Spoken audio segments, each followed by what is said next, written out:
Tegan! You're in deep shit, Golden Boy.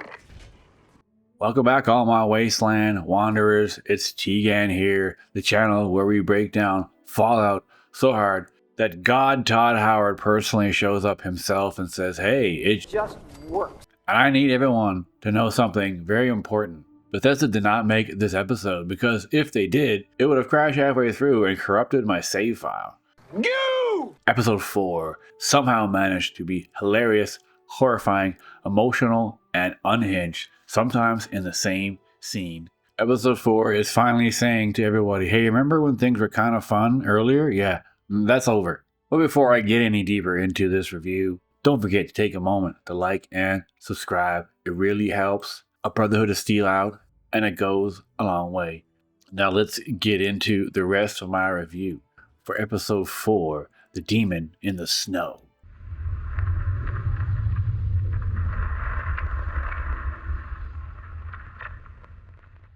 We open with a flashback of Cooper when he was part of the Brotherhood of Steel, as we see him in the middle of war, but he's trying to save his friends, and he's wearing the armor, and the armor is kind of awkward. I believe this is before he might have even been married.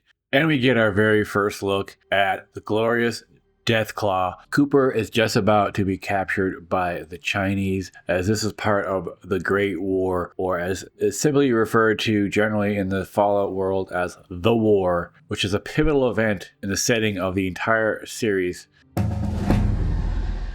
A global thermonuclear exchange that took place on Saturday, October 23rd, 2077. We see behind the oncoming army of Chinese that there's a Deathclaw behind them. You can see the silhouette of the Deathclaw behind them.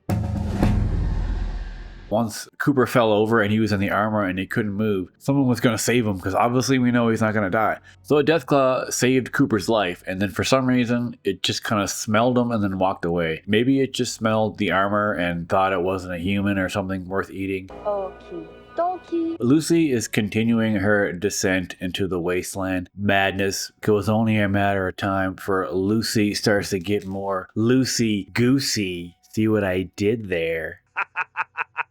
And become a little bit more trigger happy. She's officially not a vault girl anymore. After the events of last episode, the NCR helped her out but put her on a drug drip, which for some reason, even after just a couple days, she starts twitching out. Go! After she leaves the NCR with the Ghoul and they continue on to New Vegas, Lucy starts acting kind of goofy and twitchy. Apparently, she's going into withdrawal, even though it's only been a few days.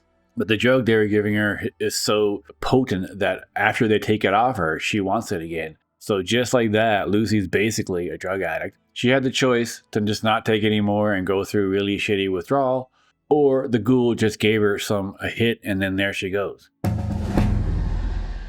And just like that, Lucy suddenly can't wait to shoot anything. And I guess it's kind of inevitable, but at the same time, almost kind of disappointing. Like, we always thought Lucy was just going to be the innocent one. She started the series like, hi, I brought snacks and optimism, but now she's like, I will end you, but politely. Ever feel like that and also like hungry for not food? This episode pushes Lucy closer to full Wasteland survival mode, where every conversation feels like a dialogue wheel and she's just hovering over. Sarcastic? Threaten, or just shoot immediately. But let's be real, the Ghoul could read the phone book and I would clap. Every time he shows up, the episode instantly gains 10 charisma and 5 intimidation. He has the energy of, I've seen some stuff and I'll do it again. This episode gives us more of his backstory and motivation from when he was in the Great War. And then we're all watching this thinking, why am I so emotionally invested in a radioactive cowboy? Well, that's the world of Fallout and how good they are at writing these characters and making you love them. Great seeing you, but you should probably go. We see the aftermath of Maximus taking out Xander with a giant super sledge. He convinces Thaddeus to take on the armor and pretend to be Xander, but obviously that doesn't go very well because Thaddeus is kind of a goofball and he doesn't even know how to walk around in the armor.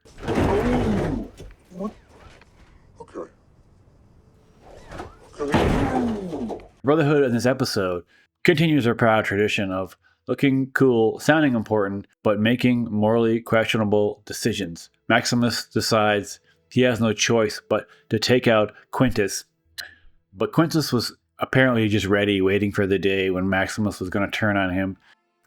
And with the Brotherhood of Steel, they walk into every scene like, we're here to restore order, but 5 minutes later, okay, but war crimes? Classic Brotherhood behavior. Didn't see you there. We finally see what Norm is up to after an episode of not seeing him, and he's continuing to lead this group of young executives who are all excited and just can't wait to get out there and do stuff, but exactly what his goal with them still is kind of unclear. Norm is super smart and become their somewhat de facto leader. And then there's a short little moment with another guy who says he used to be Bud's assistant, but he was talking about continuing an experiment. But either way, I'm always happy to see that Norm is continuing to evolve and become a leader, confused as to what exactly his ultimate goal is and where he's taking these people. Does he have a goal in mind? Like, how would he even know where to go if he doesn't know the lay of the land? Then one of the biggest changes that they made from the lore of Fallout New Vegas was when Lucy and the Ghoul come to the entrance and they're trying to enter, and then they see the Kings, which is a faction from New Vegas.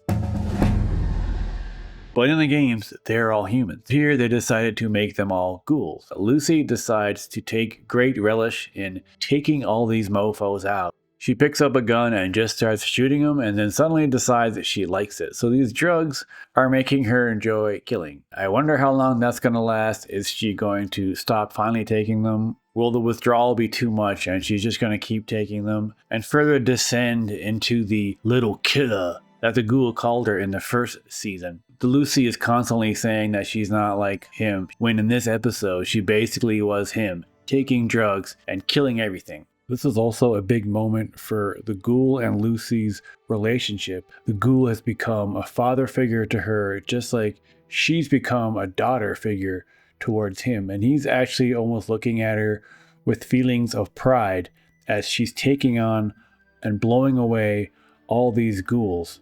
Plus, this is the exact midpoint of the entire season, so there has to be an important turning point in the story. This one being that the Ghoul and Lucy are basically becoming each other's surrogate father and daughter. It's just you and me now, Bets. Stephanie seems to be taking the role of overseer way too serious, as she's already kind of gone slightly mad with power. She decides she essentially has some control of water, but doesn't want to give it to the other vault. Her and Betty are having a conversation in a secret area. Somehow Woody manages to see it, and I wondered, okay, are we going to see Zach Cherry again this season? I was kind of hoping not, because I really can't stand his tiny little butthole mouth. And yes, I don't care what anyone says, that's a butthole. His mouth is just a dirty little butthole. But he witnesses this and then approaches Stephanie about it. There's a very upsetting moment, which I did not like at all. Sorry, we're Chet in the background while Stephanie and Woody are having this conversation. Chet finds something underneath the sock drawer, takes it out, sees a wallet, and sees an ID, Stephanie, that says she used to be from Canada. But then it says she's from the Annex region, which as a Canadian upset me very, very, very much. As someone who truly despises the President of the United States, as someone who really, really fucking hates that gigantic POS repeatedly attacked my country and threatened to annex it, I found this in extreme poor taste. And I was really disappointed to see it because I love this show and I love the writing, but that was extremely offensive as a Canadian. If I didn't love this show so much, I'd stop watching it right now. Granted, this was written before all the MAGA moron Americans re-elected a pedophile 34-time convicted criminal back into the White House. They could have at least done some editing after the fact, maybe change it to a different country or something. Leaving this in after everything that's happened was a very bad decision. Of horror, a world I would bring order to. Order. Maximus tries to kill Quintus, and he ends up just leaving and running away with Thaddeus. And behind them, as they're running away, the Pridwins are starting to get blown up and fall, caused by the other leaders from the different parts of the Brotherhood of Steel, who essentially just got into a fight in the cafeteria. At the same time, I wonder why it was so easy for Dane to steal the cold fusion and how they found out so quickly. So things are not looking good right now for the Brotherhood of Steel.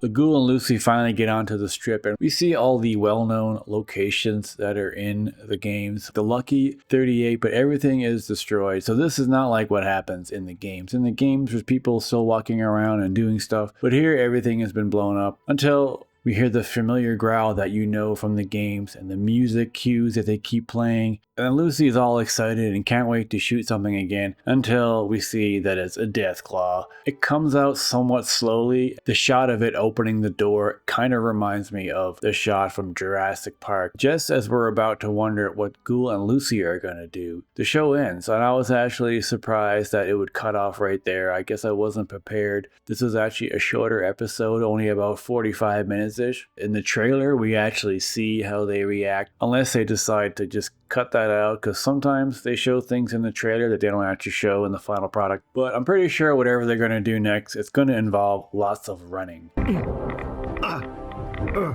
But the effects continue to impress with the background work, the set design, the design on the Deathclaw. I really love the digital effects work that they're doing for this show. It's some of the best I've seen on a show. I find most digital effects nowadays just are actually worse than they used to be, and they look almost too digitized or over the top, and they actually don't look real, or they don't look composited well with the real world. The work on the Deathclaw is exceptional, and they also use some practicals when they do close-ups of the Deathclaw's face. It does remind me a little bit of Jurassic Park, so I'm feeling some definite Jurassic Park nods here with the close-up of the Deathclaw's face and its eye, but the way it blinks and it moves, I can tell that in certain shots it's definitely practical animatronic. But of course in the wider shots it's digital, and the digital effects are still excellent, and design is straight up from the games.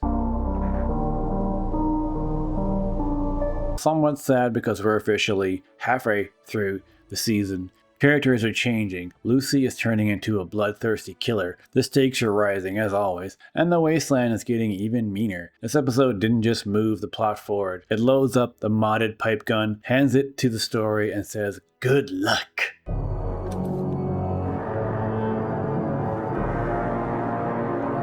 If you enjoyed my review of episode 4, season 2 of Fallout, hit the like, hit subscribe, and ring that little bell like you just found a legendary weapon in a toilet. Comment below with who your favorite MVP of this episode is so far, and who do you think is absolutely not going to survive this season. Thanks for watching all my Wasteland Frangulums, and don't forget, war never changes. But somehow the Fallout show just keeps getting better with every episode. Keep gaming, Tegan out.